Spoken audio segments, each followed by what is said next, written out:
Paul told me that one of these pairs was real. Just 2 more full days of this. And he said it's amazing though, because you would never guess it. But one of them is real, and I instinctively I kept saying I don't believe you, you're lying, and then I picked up this one, and then I picked up this one. And after I'd done that, I then knew that I had to go and pick up the other ones, even though I knew he was lying. And even though when I stood up and said I hate you, he laughed, because he knew that I was going to pick them up, and we both knew what the deal was, but we both knew that I was doing it. But also, there was that game of the Resistance, Avalon, that you were back, and also people probably don't know about that. What was that awful cop game that we played, where you were transparently the bad cop, and you drove around doing crimes, going, "I'm not the bad cop. I'm not the bad." I was really ineffective at stopping criminals. I'm like, they just keep getting through my fingers. It's like you're the corrupt policeman. I'm like, no.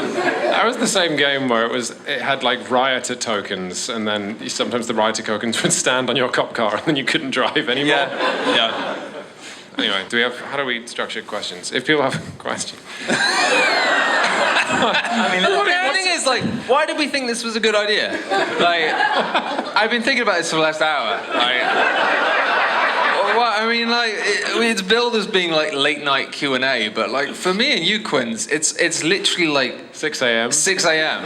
It's just like I feel like I've been up all night partying. I had one beer, and my body has gone. I've gone full mad. I couldn't do it. I thought about having a beer, but I'm like, for that reason alone, I'm like, I'm not touching it. Rather than having a beer, you put on a jumper. Yeah. It's a very nice jumper. I've got to say, I came in here, I walked past the queue, and it was great, and then I came in and thought, this room is chilly, and I'm just like, I'm going back to my room for a jump. I could have come back in I could do a costume change mid. No. Maybe on Sunday, all right? Maybe on the Sunday podcast we can have a costume change. You do costume change under the table, 50 right? Timbits, costume change. Yeah. That's a great idea. I could totally get changed underneath this table. The thing is, you'll just fall asleep down there.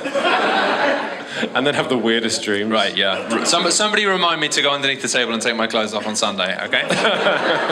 No. Somebody remind me. So, anyway.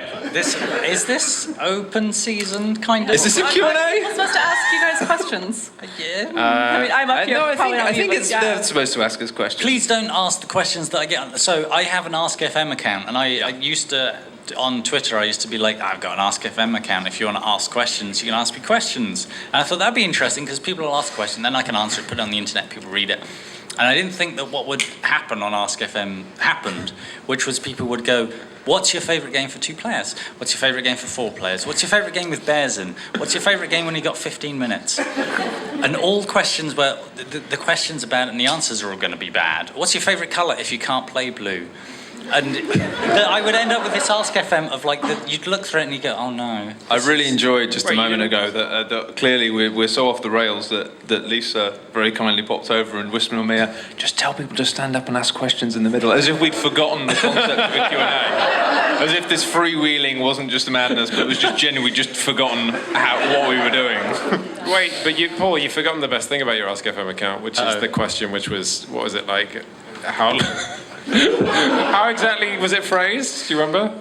Was that not you? That was you, right? Yeah, I was going to say that as a punchline, but it was like, how long have you and Quinns been together? But it was all written in lowercase and disjointed. Yeah. And I think I told you about it, and then it was the shortest interrogation. Like, you immediately admitted. Like, there was no level of like, oh, that's funny, or it was like, Paul, it was me. But so what's the answer? How long have we been? So, an item. Is this just, this could be, what are you doing? It doesn't matter. So, we met in Amsterdam in 2004. Oh, people know this story. People know this story? Yeah. Oh, man. Paul and I met on the internet. Yeah! Yeah, who has a fan of the internet? Everybody say it. No, I'm not going to do that. I was going to make this out of... I know this story. Paul and I were... Do you want to... Paul and I were part of a... Just don't be as close to it. It's fine. Okay. We're going to see how much you pop, and every time you do, I'm going to be like, Matthew. Okay, fine. So Paul and I were part of... I'm watching my plosives now, because I don't want... Paul and I were part of a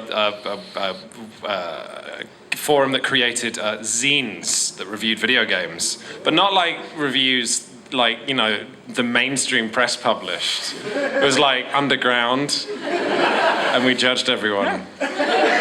So like from like 13, I was looking at reviews and going, this is awful. So then we were part of the IRC channel. Who uses IRC? Yeah, 4 people. And then one of the people in the IRC channel was like, I live in Amsterdam. Who wants to come to my house? And I was like, yeah, I'm 13 or 14 or whatever. That is not true. I'll go to a woman's house. What? That's absolutely what happened. No, I mean, you were not 13. I was like 14. You were 17. No way. This was 2004. It was basically entrapment. This was 2004. Can we label ourselves? I mean, Whatever. Anyway. because otherwise a lot of other things also suddenly fall out of alignment, including like times when you've been drinking.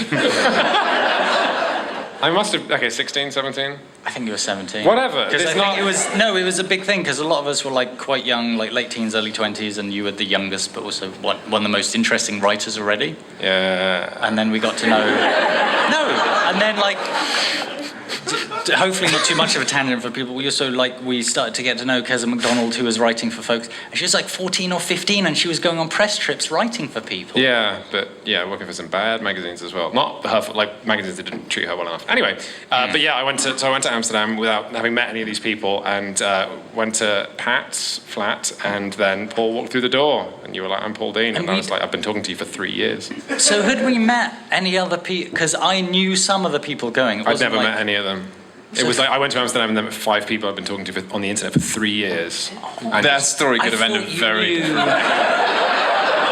And we wouldn't be here. I thought we were like 2 spheres of people like colliding. No, it was a sphere and then me. Egg. But yeah, it was actually a really good trip. I remember playing SingStar. Yes.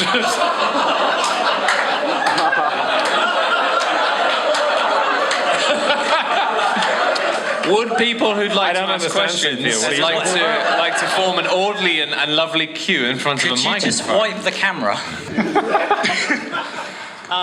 This is not, I'm not meaning this as a joke. I mean this seriously. Oh. What was the pastry you were talking about Which one? from the beginning? Oh, the one Tim where- Band? Timbits. Oh, Timbits. Do they market Timbits as like donut holes? Is it like Tim's Bits? Because they're just. What's going on with this? Like, I don't know. I don't like. I actually had the I'm exact leaving Canada. No, that has actually kept me from ever ordering them. Oh, really? I keep thinking what you just thought. Tim's and Bits. so I can't get Just them. half a box Tim's Bits. Hello. It is late night, to Hi be there. fair. Hello. What's your name? Yeah, first I want to give a round of applause for the gentleman that came up first because. Sure, why not? Are we clapping? I feel like this is a collective thing of people trying to. It's like someone was trying to trick me into thinking that Timbits are a thing. I'm confused. Yeah, just go into a shop and ask for Tim's Bits, and then. And also, one of these pairs is real. I am a gullible man. I believe in everything because I want to believe in everything. Like Don't. But I am really gullible. I believe things. I don't, but I do. Anyway. Okay, so this is kind of a funny question. So, We'll be the judge of that. I'm really tired. with your placement of your props within, which have gotten better over the years, I noticed the teacups. Is there any significance with the particular episodes, like with the teacup in it? Or are you guys just messing with my mind? Which teacups? You mean the mugs? Yeah, the mugs. Yeah, the mugs. I mean, we're just drinking tea. No. He's right because There is some, yeah. Everyone in England now hates the keep calm and carry on thing because it's everywhere and yeah. And also, by the way, trivia: that poster was never actually used in World War II.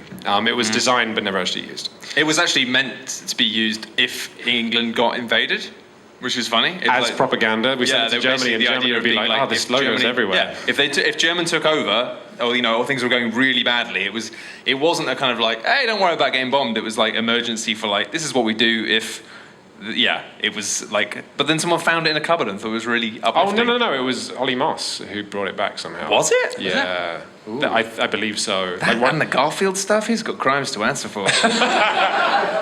Sorry, yes. No, but also every English person ends up getting given mugs with the keep calm and carry, like keep calm and eat cupcakes, or what's yours? Keep... Oh, I've got two, because my mum saw one in the video and then bought me one with swearing on, which probably hasn't been in the videos because it's rude. Sometimes Is it? Well, this is the problem. It's... I was like, what the heck? Yeah.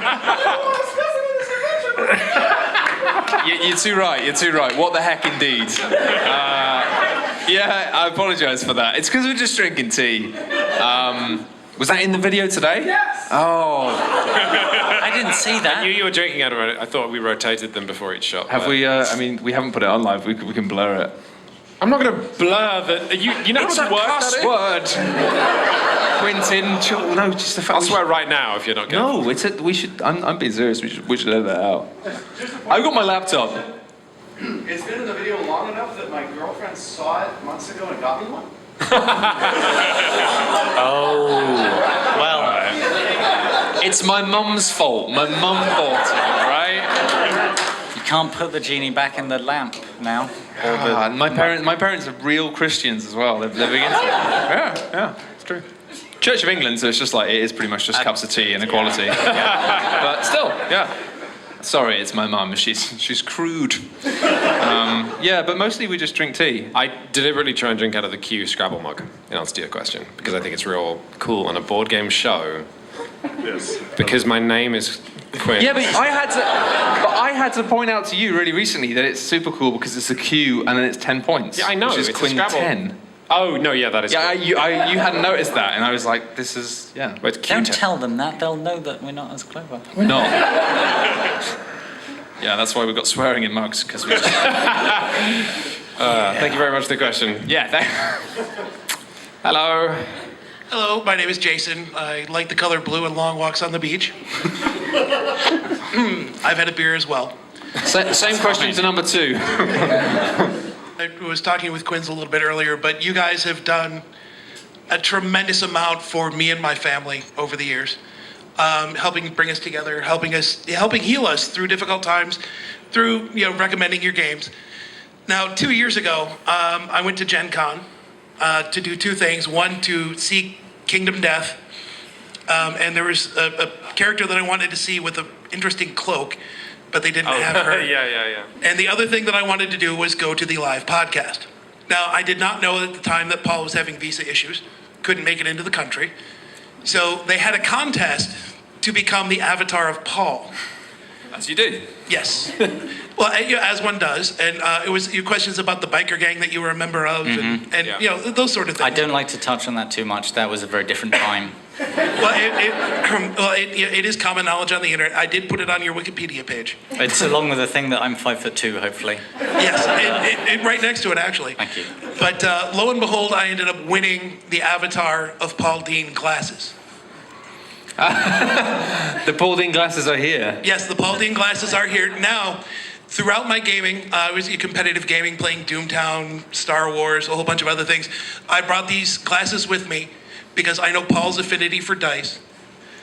Love those dice. I will say that these glasses help me roll like crap for 2 years now. So, Paul, do you want your glasses back? Thank you. Thank you. It's been very hard to see without them. That makes everything better. I think this is just Is it? 3D glasses I brought from home. Oh, They endless source of pointless props. I thought that was going to get like Highlander for a minute. Like you were going to challenge Paul to be like the one true Paul. I was like, is this going to end with like real violence? But it didn't. And that's great. it usually, yeah. Moving on. Quinn's, I've got a question for you, if you'll answer. How's that little tart? What is it? What's it called again, Cynthia? It's a butter tart? A butter tart. It's real sweet. But I like it. Wait, why are you laughing? I'm not laughing, I'm just the way I am laughing. It's just the way he said, it's real sweet, and then sort of winced somehow. I want to try it, but...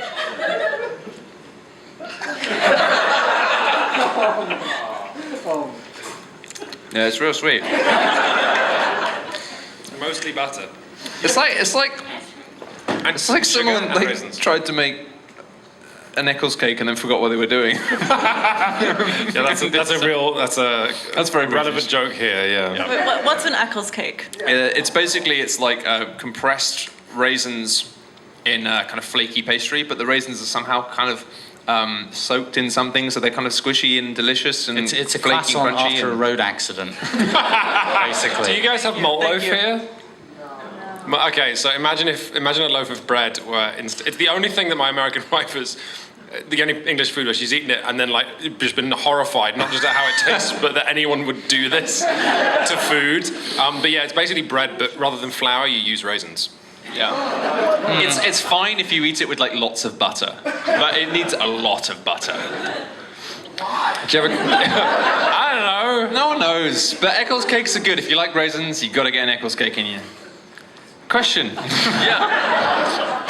So maybe it's my weird sense of humor, but one of my favorite of your guys' videos is the one where Paul goes to a convention by himself and like everybody, you go to a booth and you're like, hi, I'm from Shut Up and Sit Down. And they're constantly like, who are you? Is Quinn's here? That's how Paul and I met. Yeah. Oh, I was gonna I'm ask. actually in that video. Oh, wow. There is an FFG employee who helps escort me away and tells me that I am a bad person. And Cynthia was 100% up for that at the time. And actually, that said, the FFG events team at that time were lovely at that con. And as I said in that video, I went to watch them. Like lots of people were playing Artemis, the co-op space job simulator, where you have like a captain who's like, shoot that ship, and someone who's driving, and someone who's doing laundry. Driving, and somebody doing laundry, and all the space. I was Sigourney Weaver, basically. I was just repeating things. So I went in and I went to watch it, and the idea was like, it's going to be funny because it would be like Space Alert, and everyone would be doing everything wrong, and it was just FFG flying around space, blowing up ships really efficiently. Yeah, thank you for saying that, because I was going slightly mad when I made that. It is a slightly mad video, but I was I thought it was like a cry for help. I was in the process of selling lots of stuff and packing up and thinking about moving abroad, and whether that would be Europe or the US or Canada, and I ended up making this thing that was like 40 minutes long, and it had I thought I hadn't shot enough stuff at the con, so I panicked and I filmed loads of things, which is sad for editing, because I got back home and I was like, there's loads of footage, now my job's really hard. Yeah. Quinn said something earlier in a Q&A that I found interesting, which was the partial inspiration that you got from Top Gear, which I think is interesting because that's a show that got me interested in cars. Oh, good. I was interested in board games before you guys, but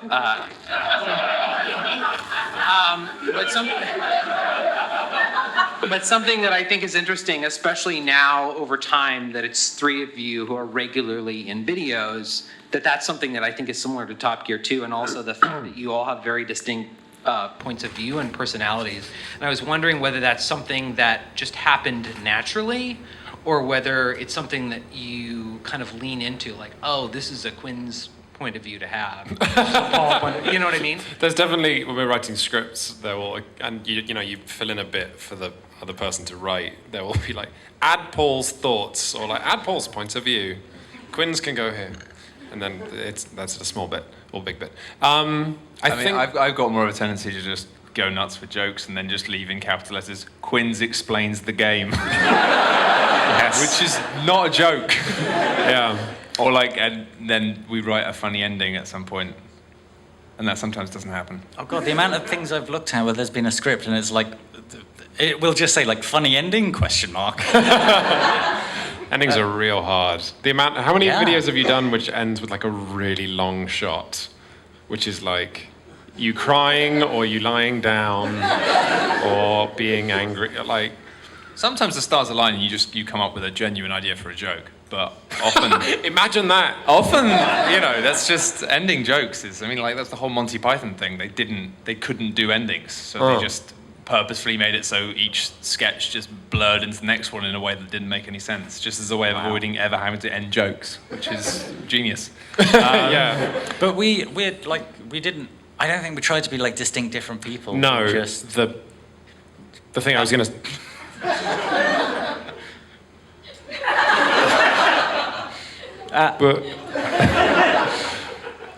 But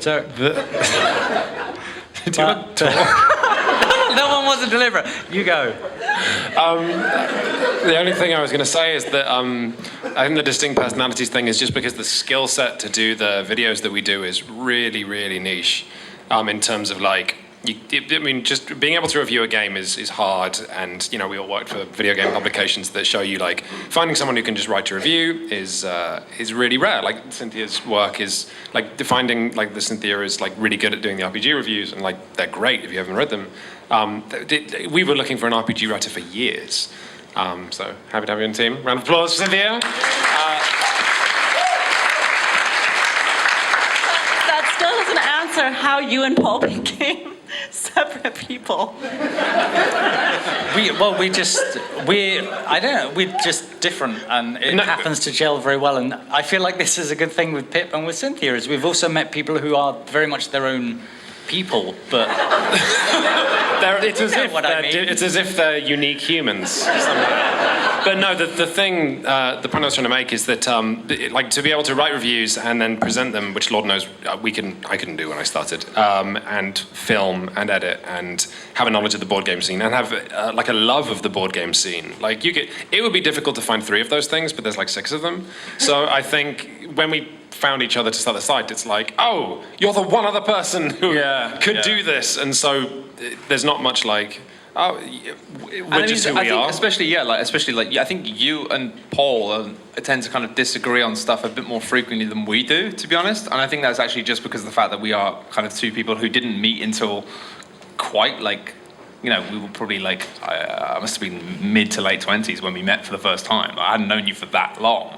But like, we were just like 2 weird people cut from almost the same cloth. Like, had so much in common in terms of methodology and how we worked and the sort of stuff we wanted to do and stuff. Which is interestingly why it was really hard for us to work together. Yeah, it was. Yeah, it took a long time for us to actually like find the ability to do that properly. But at the same time, it means that occasionally we do disagree on stuff. It's almost interesting to the point where, like, when we're writing video reviews especially, we will almost, like, write lines for each other, but then it will be the funny thing sometimes if you'll be, like, write something about it, and I'm like, actually, this isn't how I feel about this game. Yeah. I'm writing your opinion. And like, you'll write something for me to say, and I'm like, that's not actually, no, I don't feel like that. I feel like this. But actually, more often than not, especially because we'll play the game and then we'll talk about it, it will be the thing of, like, you'll then write something for me that's based on something I said, and I'm like, yeah, that's how I feel. But it's rare that we actually really disagree on stuff, to be honest. A lot of the time we will just play something and we'll both go, oh, at the same time at like the same sort of mechanics. Yeah. But the disagreements are fun as well, and I think that's kind of I think some of the best reviews we've done, not counting, some of the best and some of the worst reviews we've done, I think, is Paul and I disagreeing. And sometimes that's really good, and then sometimes it's like we just fail to express ourselves as well, I think. Sometimes. It's a weird format. A shared review is an odd thing. Yeah, I think you'll notice... I mean, I like it. I think it's a good idea for people to watch a thing and come away thinking about what the folks who made it feel. Like, I watched this, they said this, they explain why. I can make up my own mind. And maybe they just... I feel really stupid doing this in these classes. I'm so sorry. I tried for as long as I could. He wore them for 2 years, Paul. He wore them for 2 years. Wearing 2 pairs of glasses at once is the most distracting thing. It's more like there could be a fire and I'd be less distracted. Is there? No. But I feel that's the ultimate thing a review should do, is not tell you what to think, but help you make up your own absolutely. mind. But I guess, and some publications will have a review and then they'll have a couple of paragraphs afterwards as a second opinion from another reviewer. But the what we do of like often having 2 people reviewing a thing in the same thing is odd. True. That's not always common. It's unusual. Do people know the Famitsu format of reviews? A few nods in the audience. There's the most popular Japanese video game magazine scores games out of 40 because it's 4 people giving 10 out of 10 or like out of 10 reviews, and it'll be one person who loves the genre, and then the 4th is always somebody, as I understand it, doesn't like the genre. So like a few games still get perfect 40s. It's like you love the genre or you hate it, and you all give it a 10 out of 10, which is a really interesting format, I think. But at the same time, there's a lot of stuff about that behind the scenes of being like, it's kind of been a bit... Oh, is it all written by one person or something? Well, no, I think it's just there's been lots of times over the years, especially in more recent years, where it's been like, really? And things that it felt like maybe the kind of idea of it being 4 disparate people feels less and less like it's relevant. Kind of, like it's more like maybe the team is so tight-knit that it's more like us, and I guess that's why we don't end our review being like, and now here's Matt's opinion on it, because generally speaking, our opinions will align, and if they don't, then we'll make a point of it. But, yeah. I will say that so the first review I ever watched of you guys back when I worked at FFG was the Five Tribes review, which was one which you and Paul disagreed on a lot, and that sort of got me hooked on the channel because of the ways in which you were talking about the game, and I felt like I could understand it and was eager to play it or not. Were you eager to play it or not? I was eager to play it, and I actually did enjoy it for a few gaming sessions before I sort of Tired of it? tired of it and got annoyed by slaves. But now the more I know you guys, the happier I am when something like Inish happens. Oh, we just completely agree. And it's so rare, and that is now my favorite shut up and sit down video ever because your enthusiasm for the game and each other and each other's mutual enjoyment of the game comes across so much. Yeah. If someone asks well, who do you write for? I show them my article, and the next thing I show them is the Inish review. Oh, really? Yeah. Oh, that's cool. Yeah, when Paul and I get to work together again, because we have a lot of feelings about Shut Up and Sit Down now, because this all happened. But when Paul and I get to work together again, it's like because we'd have the nostalgia of doing the early episodes and stuff, and then it's always, we get to do this again, working as a partnership and stuff. And agree or disagree still about stuff. Yeah. Which is always interesting. Never, not yet bored of thinking about what you think about games. Yeah. No, quite seriously, because it's usually Quinn's always has a good opinion or a good thought about something, and it is often... Not all, usually, definitely not all. No, very often, and often, still surprising, and I really value that from everyone on the team. Matt is literally yawning. I do. It's true, it's just not very interesting, is it? Wow. Thanks, Paul. Did that at all answer your question, Lawson? That definitely answered my Paul. question. I think I'm just a bad person. It actually sort of illuminated to me, I think, what I like about it, which is it's not just one opinion you're getting. It's a bunch of opinions, and sometimes multiple opinions. It's a cabal of from the same opinions people. kicking down your doors. But that's the thing about reviews is sometimes they can be just monolithic, and the opinions that you all express are complex. Thank you. They should be complex. They should. And I hate the idea that everything's got to be binary, good, bad. You hated this, you loved it. It's we thought this because of this, and here are some reasons, and here's why, and you might feel slightly different, and hopefully the review articulates that. It's a common complaint in our reviews that someone will be like, I don't know how to feel it. They watch a review and they're like, well, do I buy it or not? It's I don't know. It's really complicated. Depends on your what do you think? It's up to Meaningful decisions, everyone. Well, thank you for that. Thank you very much. Thank you. Oh, thank you very much.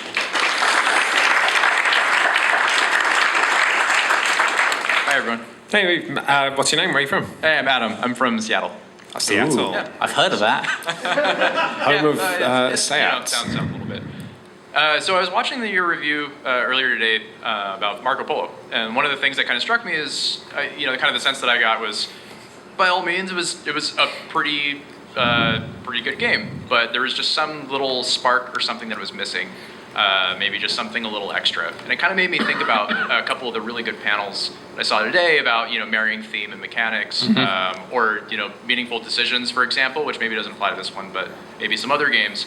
So I'm kind of curious as, people who have played a tremendous amount of games, how often do you find that, a game is maybe undone by a questionable design decision versus just a game that for you doesn't work, kind of top to bottom? How often can you play a game and just kind of say, I think this is the thing that's missing, that separates a game that maybe doesn't quite do it for you from a game that's really, really quite good? I want to say never. Sorry, it's a really good question, but I think it's actually very interesting that a game is, I can't think of a single game that's there's this one thing right. If this was fixed, then it would be better. Because I think if you're making a good game, you never, if you have the right attitude and you're talented and you're lucky, and you have the right playtesters and all the stuff you need, that one thing doesn't slip by you, because making a good board game is so complicated and so hard. And maybe we don't say it enough on Shut Up and Sit Down, but we have so much respect for the designers that do it.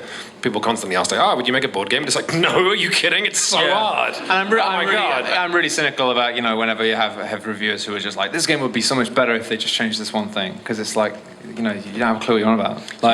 It's fine to be I don't like this thing in a game, but when people are convinced that they know how to fix something, it's you're not. It's a classic thing. I think, is it Warren Ellis who always said about people say that people tell you what's wrong with something and they'll be wrong, but they'll be right that there's something wrong with it. But they'll tell you how to fix it and their idea will be wrong. And I think it's the same as a reviewer. It's like, that's why, I mean, to be honest, I kind of felt like when we were doing the Marco Polo review, and we were talking about like the idea of like maybe if points were money in a game where you're a merchant and you're amassing coins, amassing money. I think that's one of those things where I felt comfortable saying that, because I felt comfortable being like, yeah, that's a simple thing that would make the game better. But a lot of the time when we're like making any specific suggestions about how a game would be better, we try and avoid that stuff because we don't really know. Like, yeah, and the thing to say is that while we can talk generally about how if Marco Polo had abandoned the victory point thing and focused on a game about merchants and money, you would need to make a bunch of other changes. Yeah, exactly. It's not just like change this, it'd be better. It's and we said the art would be better if it did X, but we also know that that's more expensive. You know? Yeah, I think it was something we talked about when we were like before when we were scripting it. I think it was particularly interesting with Marco Polo and the fact that I was saying to Quinn, it was just like, there's something about this type of game, and it's something of the era of like, it's a Euro game. It's kind of, it's crunchy and it has a classical theming. And for me now, it's got to the point where it's like, sometimes I like them and sometimes they're really good, but for me, sometimes it often just sets off alarm bells, because there's something about choosing that kind of era of theming that just suggests that you're just kind of going through the numbers. Like you've made a solid game and now you're giving it a classic 100%. wrapper. And it's just, to me, I'm like, because there's always seems those games that there's like not enough care in the art, not enough care in the design, not enough care in the theme, and it's just like, it's always those games that I get most excited about playing, but then always disappoint me the most. It's often like, if I read a manual and it's got mistakes and it's really difficult to pass, that doesn't mean the game is bad. What it means is that the team behind it let a manual slip through, and then that attitude is reflected through the entire design. I'd love to hear Paul and Cynthia's thoughts on this. I want to pass it off to Cynthia right away, because it's a really good question, but I'm trying to think of games where I would just say, oh, just change this one thing, because everything interlinks so much. Yes. I mean, I've definitely had lots of experiences where I can say like, oh, I wish this game had more of, and usually it's to do with interaction. Like, this is a fine game, but I just don't feel like I actually got to engage with you across the table. And that's usually the number one sort of glaring thing. Of course, fixing that requires like 240 different mechanical adjustments. And I know this. Thinking about how this translates to RPGs is a slightly different matter, because sometimes those things that are annoying you are things that as a GM or as a player you can change, especially as a GM. You can be like, this percentage of this game is working for me, this percentage is not, therefore I'm throwing this other percentage in the garbage and doing whatever I think is best. And that's a different matter. So maybe if we or you know how to fix a game, we would recommend it, because then you could just play it with that one simple fix. Yeah, I think we did that with Flick 'em Up, where the campaign is, well, we found it to be really, really very bad, but the components and the idea is so good, and it's so easy to make your own levels. That we said, there's an example. Flick 'em Up is a game with one thing wrong with it, and you can ignore it, and Cynthia's completely right that we then recommend it anyway, because it's like, oh, just don't do that, just do this. Sure. But it's a really great question, man. But by and large, it's like, it's a different game by the time you're done. Changing it to the point where you... Absolutely. I'll kind of tell a brief FFG story, which is the Witcher adventure game. They got that board game from CD Projekt Red, and they got it in an early beta version, which had very minimal player interaction. And the FFG team hacked away at it for, I think, 2 years or something. And they still couldn't get it into a game which sold well and which did well and got good reviews and which a large amount of people enjoyed. Some people did enjoy it. But it still wasn't just like a shiny, beautiful, perfect FFG thing. And that's 2 years spent trying to quote unquote fix a game. Sure. Yeah, absolutely. And I think sometimes as well you can see like the signs where people have tried to just chuck something in. Like I found when we reviewed Terraforming Mars, there was player interaction in that, but it was always just like, I'm just going to randomly just do something really bad to you. And stuff like that, often you find in the games the player interaction is just occasionally people having cards where it's like, out of nowhere, I'm just going to damage what you're doing, damage your machine. And it's like, I'm not going to lie, like, I think player interaction in a game like that is really tough. But sometimes it kind of feels like you just have gotchas that got chucked in to kind of tick a box, and it's like, it just doesn't work. Like, it's not good. Like, and we found ourselves when we were playing, like, actually specifically being like, I could do this to you, but I don't really want to, because you know how much work you've put into your careful machine, and the idea that someone else is just going to break yours out of the blue, it's like, that doesn't actually make me feel good, and it certainly won't make you feel good. So it's sort of, but this stuff is complicated. We haven't got any answers. It's just sometimes you're just like, why have you done this? Thanks very much for the perspective. Thank you. Perspective. No, absolutely. Thank you. Hey, buddy. Yeah, that was a really good question. It was. I'm looking for an authority on something that's been bothering me for a couple of weeks. Oh no. Can somebody attempt a definitive answer for me? Oh no. Matthew's almost asleep. Ask Matthew. Come on. At the end of season 3 of Rick and Morty, is Ben the clone? I don't know. I haven't seen the end of season 3. It's hard. I've never seen Rick and Morty. It's good. Is it that good? Yeah, it's pretty good. Like, the fan base is horrendous, but... So I have a game group that meets pretty regularly. Sounds cool. Yeah. So is everyone in here, right? Well, Some people in here. Me. And I'm starting to get this feel from the group that they're ready to transition into RPGs. They're asking me, and I'm terrified of that because I am not ready to be a DM or a GM at all. How can I transition from Puerto Rico or Concordia or Power Grid or Suburbia into RPGs? Cynthia, apparently this is you. From Puerto Rico and Concordia and Power Grid, honestly, I'm not sure you can because those are such different animals than RPGs are. Which is not the answer you're looking for, and Quiz will probably find some other thing. Don't be terrified of GMing. Yes. Too late. No, you just suck at it for a while, and that's fine. And hopefully you have friends who care enough with you to, or care enough about you to help you get better and give you feedback, which is useful. I luckily did. Think about this and talk about it. I would talk about this openly with your gaming group, first of all. I'd be like, so you're talking about RPGs, ask them very open-ended questions. Like, what RPGs that you hear about are you interested in playing? Do you like things which are very dice-driven and very much like games, or do you want to tell stories collaboratively? Do they want to enjoy rolling dice and see what chance happens to them? Do they want something which is going to replicate real life with very, very precise, careful rules that may take you hours to go through? Probably that one. Or do they want just to tell a really good story and enjoy each other's creativity? Or is that terrifying? And different games very much offer different things. Like if you want the simulationist, you should go with something like D&D is sort of basically almost simulationist on the beginning of that edge, kind of. But obviously you shouldn't take Tales from the Loop and give it to this group because that's all about storytelling as a group. And if that's something that's intimidating to you as a GM, just even thinking about it, that's probably not something you're ready for. You might even want to think about games which already have that sort of asymmetrical structure as sort of a gateway.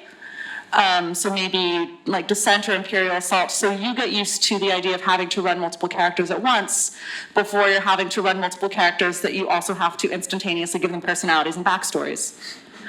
The only thing I was going to say is we had a really good line on that first RPG podcast where we were answering this question, and the thing is that myself, Paul, Cynthia, Matt have all had first RPG sessions and we all sucked. And we kept going because we were having so much fun. We just didn't stop. So it doesn't matter that it's tough. I mean, it will be tough, and Cynthia and I slightly disagree on this, because I really beat myself up and stuff. But I still kept at it because it was great and it was so rewarding. Yeah. I don't know if this is going to be a great analogy, but like pretty much nobody is good at driving when they start driving, but you might get in the car and do a little bit of driving and go, oh, that was kind of fun. I want to learn to drive better. And feel some no one's going to die from your GMing. But it's not officially. Wow. Everybody starts shakily, but shaky doesn't necessarily mean bad. And I can't echo Cynthia enough in the sort of thinking about what do you want, what will the players want from it, and just asking like, do you want to build cool characters, or do you just want to like hit a lot of dragons? And the key thing is just ensuring that the group is. And you do have to have a simple conversation, I think, to begin with, about understanding that it is at all times, even if you're like, competing and stuff, and if you're fighting, and if you're going up against each other, it is a collaborative experience. And that's actually the main problem I've had with RPGs is when it gets to the point where the players feel like the GM is trying to get one over on them, or vice versa. Whenever it becomes, I feel like when it becomes adversarial, it just doesn't work. And so it has to be this sort of like supportive thing of everyone is working together to have fun, and understands that when the GM is saying, no, actually, that's not going to happen, they're doing it because they're trying to make the experience better and more interesting. But yeah, Cynthia's totally right. Just start with the conversation of what excites us all, And yeah, from there. And if that's your foundation of like, what do we want to do? Then you can't go too far wrong because you'll be collaborating, like Matt says. But GMing is really hard, and the thing is, like, it's that thing of like sometimes players might be bashing up against you and trying to test the limits and trying to do stuff, but if at any point like they're not actually also like taking the time to go, oh, sorry, like, I'll give you a minute. Like, it's really hard, like, because it's sometimes that you're being put on the spot to be creative, and yeah, but it can sometimes feel, especially if players aren't doing as well as they want to, or getting things aren't going quite the way they want. Especially if people come from traditional games, sometimes people can find it frustrating. And if they then start treating you as being like, and it's difficult because sometimes you are literally the adversary. Like, but if they start treating you as if you're part of that, then I think the stress of that can just basically make it a really unpleasant atmosphere quite quickly. But I think the main thing is I don't know if any of us know anyone who's played as a GM and gone, oh, that was really too hard and I'm not doing it again. If you're brave enough to do a first session, that's the hardest part over and everything else is easy. You'll keep doing it. Yeah. Absolutely. So just do one session and then it's all done. Thank you. Thank you for the question. Cheers. Good luck.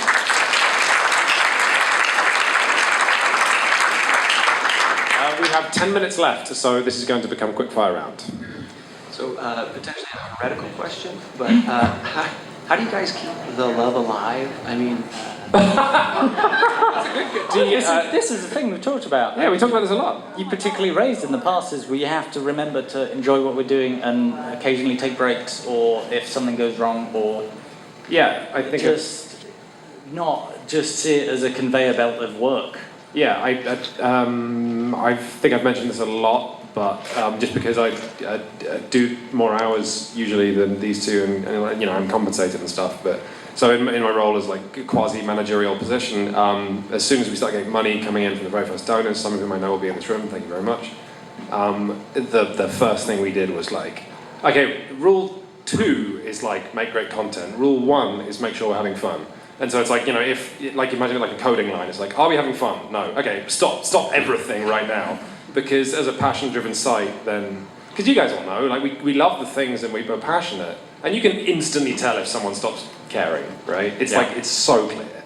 And which is, I do have a lot of respect for a lot of people that work on tabletop, but I think all of us, it's difficult to watch tabletop and realise that some of the celebrities there don't care as much as others, right? Yeah. For me, that's I think it's, I don't know, maybe it's a cultural thing or something, but I can't watch people who don't care about things, do anything. Yeah. So, sorry, that was an unnecessary tangent, but it's like, are we having fun? And then if it's not, then. And we've had lots of times where we've tried to mix things up and it just hasn't worked. Like I remember there was a period where we were like, because the main thing is obviously we do need to keep making reviews and videos, we do need to keep playing things. So at one point it was like, Quint had the idea of being like, well, look, we all lived in opposite sides of London, and frankly, getting to the middle of it is like getting to another city sometimes, or getting to somebody else's house on the other side is a nightmare. So we tried to arrange a weekly thing to meet up in a bar and play games, and on paper that seemed like a great idea. And we did it for like 2 or 3 times, and then we're like, this isn't working. Just I have no memory of this. Yeah, it was the loading bar, the games bar, and it was like we just like. Oh, that was the worst. Yeah, it was awful. But in theory, it was great because it was like, look, we all live all over the place. This will be really convenient. Every week we can meet up and play games, and it just didn't work. It was very loud in there, and also it was a bit too regimented, and it's just. But yeah, every now and then we have to kind of look at things and go, we need to mix this up to get this working. But sometimes we mix it up, and it's just like, this is bad. This is not fun. But we just nip it in the bud to the point that you forget it. As that happened. I was just going to say, it's everything becomes easier if you like what you're doing. And so when you know that if you need to take a break, you can step away and take a break, or if you don't feel great, you can just tell your team members, I don't feel great, or anything. Once you know you have a bit of breathing room, and if you're very excited about something, you can tell your colleagues, and they're like, bump that to the top of the schedule, you're clearly excited. Once you have that just the engine room driving passion, excitement, everything else becomes easier because you just like what you're doing, so you just do it. And as long as it doesn't go away. The only times because obviously you had a problem with Scythe and I had trouble with, I think, not First Martians, but I forget, some negative review that I published recently, like that's I think the time that it's hardest to keep the love alive, because it's like often if it's a big Kickstarter game or it's a game that's just so huge like First Martians or C4 that you have to review, and it's negative, then not only is it like completely unpleasant because because we all know the designers, and so it's like really upsetting to like have to be like, hey, here's all the reasons the last year of your life was a mistake. No. I mean, like, in terms of the designers, like, you know, Rob Daviau would fully admit, like, there are mistakes made with C4. Like, that's not me throwing shade or anything. It like we say, he's talked about it quite candidly. Yeah, it's unbelievably hard making board games. But the worst and the thing that really does kill the love is like when you do a review and it's negative and it's really hard and it's like pulling teeth and you do it and then the comments are all Kickstarter backers going, you're wrong. You are absolutely wrong. You're an idiot. You didn't work hard enough. You didn't play enough. And that's really... Oh, like, yeah, by the way, I should just point out that if you ever have a different opinion to some of these people about a game, it must be because you're playing it wrong. That must be it. You must be playing that game wrong if you feel different about it. I mean, these guys are people who are determined. These guys are exhaustively touching on something which I've from being more immersed in the world of video games and making videos on YouTube about video games. That it's the one main obstacle to loving what you do in this world is unfortunately the part of the process where you put things out into the wild. The actual process of making videos is consistently almost a joy. It's then when other people watch them. I want the final word on this though, because when stuff does get crazy and something happens like the giant L5R thread response that happened a couple weeks ago, you guys don't see what's going on behind the scenes, which I now have the privilege to sort of see, which is everyone madly supporting each other and taking care of each other. And that's a lot of how this site continues to work, is that we all have each other's backs. Yeah. And it's not just love for the material, it's like without that teamwork, things wouldn't fly and things wouldn't soar and be as beautiful as they are. And that's a huge part of it. And sometimes it's gorgeous and easy and laughing and playing games together, and sometimes it's like, you know, talking about how best to handle a difficult situation in the comments thread. Yeah. So. But then that knits into... We should wrap this question up, but like having fun together means that you can be a team as well, which means that when things do get tough, then you can be like, you can actually, you know, take care of stuff. But also, this stuff as well, like, you can't ignore it. Is the other main thing. Is like, you know, it would be easy to just be like, hey, forget about it. Like, you know, yeah, we got these problems on, you know, people are having this beef in the comments and stuff, but just forget about it, move on. But it's the same thing that, like, we do have to get our hands dirty and stuff. Like, it's actually, like, I think one of the key things that keeps our love for this site and this hobby is the community. Yeah. I mean, Jesus, we are literally talking to a room full of people at our own convention, which is just insane, and it's not going to make any sense to me for a long time. But even so, it's just the thing, like, you know, it does matter. Like, the community and the culture of board gaming matters to us. And so when we have stuff kicking off and when we have people popping up in the comments and we have horrible people coming from other websites, and we're really lucky this doesn't happen very often, but whenever we raise points or even briefly go, hey, this is kind of an issue, and people turn up. Like, in Istanbul where I'm like, oh yeah, let's look at Orientalism. Actually, this game's fine. People show up like, what? Yeah. It's like, wait, think about this. Yeah. We need to then, you know, sometimes it would be a lot of websites would go, hey, don't worry about it, like, forget those guys. But unfortunately, it is just a case of in this, it's like, no, we need to look after this. Like, we cannot leave the garden untended. And so it is just a case usually of being like, hey, who's got some time today to, like, roll up their sleeves and deal with it?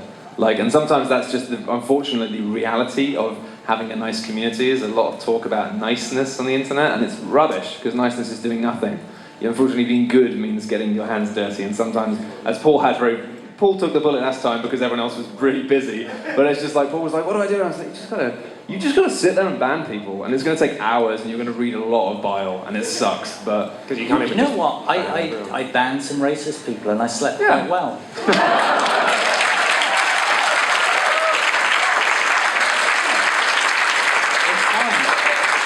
Some days you don't sleep well after that, I can tell you, but you still got to do it. Hello. Hi, quick ridiculous hypothetical situation. So SHUX has been a great success, so obviously the next... It's not over yet. The thing on the other side of that wall could be like a fire, you know, the thing in Community. There's definitely a fire somewhere in here. I'm taking you on a hypothetical... Oh, okay. ...journey, you know. So, obviously the next step is a shut up and sit down cruise. You all...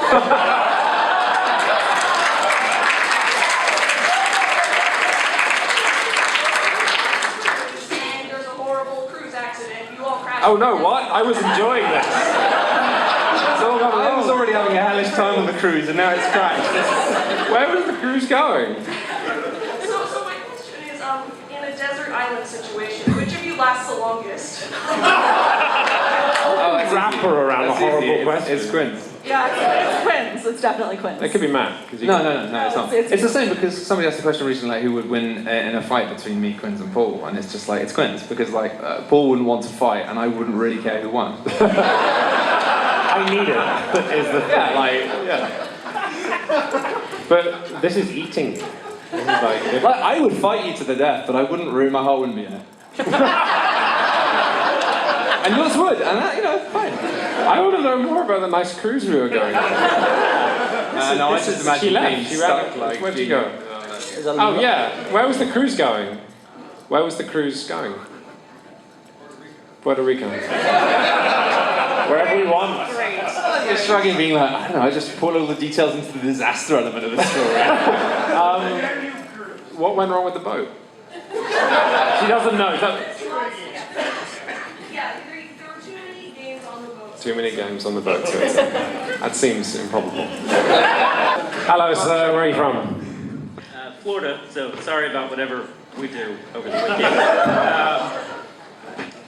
I had a different question, but just while standing in line watching the panel, my question now is, do we think Matt wakes up in the morning?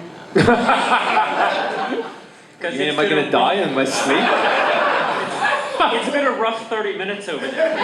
It's like, I mean, I was thinking earlier when I was sitting in my hotel room just having some food, I was like, maybe I'm just going to die of exhaustion. I was like, can you do that? Can you just die? Can you just suddenly be like, "Dum," and everyone would be like, what happened? Like, he just did loads of podcasts.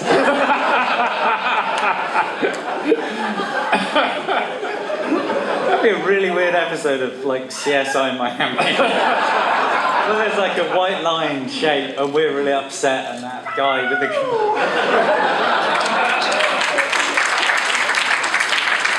You can't clap, I didn't have a punchline. I didn't have a pun. Without the pun, it's rubbish. It's rubbish with the pun. What was the other question? Apart Did we answer that? Am I going to die? Oh, are you going to die? Tonight. Better not. But it's no, eventually. That's all right. The real question, before I came up here, what album are you listening to right now? Oh, everybody else's man. question is like really on topic. So what I've got into is not so much an album, but I go on YouTube and there's this whole section of electronic 80s style, but not 80s music, called New Retro Wave. And it's like 80s pop style or 80s rock style or 80s electronic and any fusion of those. And there's often, it's wonderful because I don't have to pay anything for it. It's just on YouTube. I can just like play. That's the most dad comment I've ever heard. It's wonderful. It's music, but I don't have to pay for it. It's free. Some of this stuff is really good and it's just been made by really talented and often. Do you know they're still making good music? They're very talented people. I don't give them any money. And Some of them are from America. I can't find out who like half of them are because they don't have websites. The continent. It's good. It's good. Sorry, Paul. No, this is awful. Like, this is like you catch us at like our lowest end. I got all my. Truth is that me and Quinns are just mean. We like it. I got all my albums. I've been listening to 2 albums back to back. Actually, it's easy. I've been like properly chaining 2 albums. I've been listening to Human Performance by Parquet Courts and the other one, the Grizzly Bear, and what's it called? Oh, I got the latest Grizzly Bear. Painted Ruins. Painted Ruins, which is just unbelievably good. It's like addictive. I didn't think an album could be addictive, but then you listen to it like 100 times in a week, and you're like, my brain's gonna melt. But it's pretty. Oh, it's a.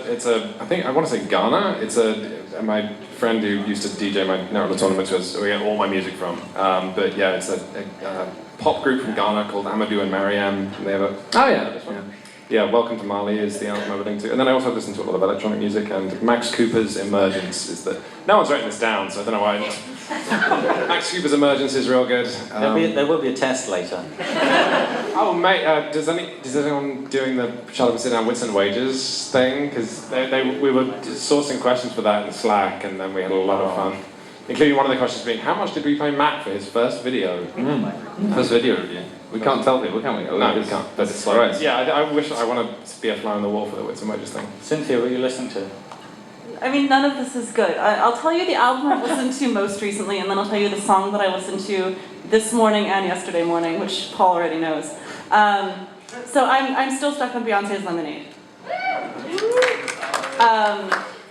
and ironically, the longer I stay in Canada and I'm surrounded by Canadian political ideologies and all that stuff in education systems, the more fervently I listen to Lemonade, as if like trying to reclaim my American heritage and its brokenness. These past 2 days, however, it has been the mashup of Head Like a Hole with Call Me Maybe. There you go. There's some answers. Thank you very much. We know this guy. It's Paul Dean. It's me again. Can we have another Sean Bean podcast? I mean, seriously, Matt, your great northern accent is great and northern. It could be totally genuine. And Sean Bean dies a lot, and you could bring in a red shirt. So the Sean Bean versus the red shirts, and Sean who dies Bean, yeah, first? Sean Bean, yeah, that was really silly. You know this one, Cynthia? No. It's Goblin Quest by Grant Howitt. Yeah, it's a game where you play goblins and they die, but there's a variant where you all play Sean Beans. I wonder if we could get Sean Bean on stage now. He's here tonight, round of applause.